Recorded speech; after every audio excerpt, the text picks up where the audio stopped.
સુરતની સિટી બસમાં શરમજનક ઘટનાનો વિડીયો વાયરલ થયો છે, જેમાં એક યુવક ડ્રગ્સના નશામાં મુસાફરો બેઠા હોવા છતાં અપશબ્દોનો પ્રયોગ કરી રહ્યો હતો અને આ સાથે પાકીટમાંથી ડ્રગ્સનું પેકેટ બતાવી રહ્યો હતો।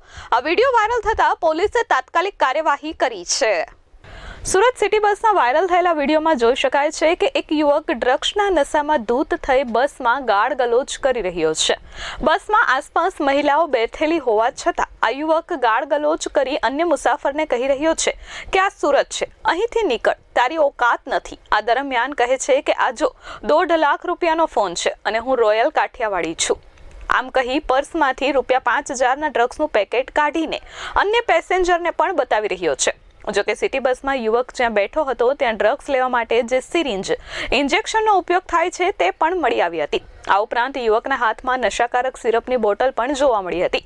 વાયરલ વિડીયો મામલે સુરત મહાનગરપાલિકાની પરિવહન સમિતિના ચેરમેન સોમનાથ મરાઠીએ જણાવ્યું હતું કે આ વિડીયો અમારી પાસે આવ્યો છે, જેમાં યુવક નશાની હાલતમાં છે અને અન્ય પેસેન્જર્સને ડ્રગ્સ પણ બતાવી રહ્યો છે, જે ખરેખર ખૂબ જ ગંભીર બાબત છે। આ યુવકની તપાસ કરાવી રહ્યા છીએ। આવા મુસાફરો અન્ય પેસેન્જરો માટે જોખમી પુરવાર થઈ શકે છે।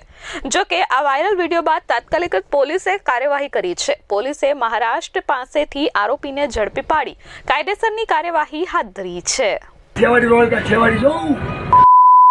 જોઈ લેજે, આ ડ્રગ્સ 5000 રૂપિયાનો આવ્યા, કેટલાનો આવ્યા? આટલું 5000।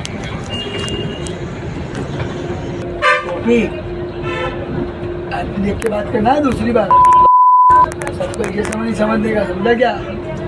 ब्यूरो रिपोर्ट S24 न्यूज़, सूरत।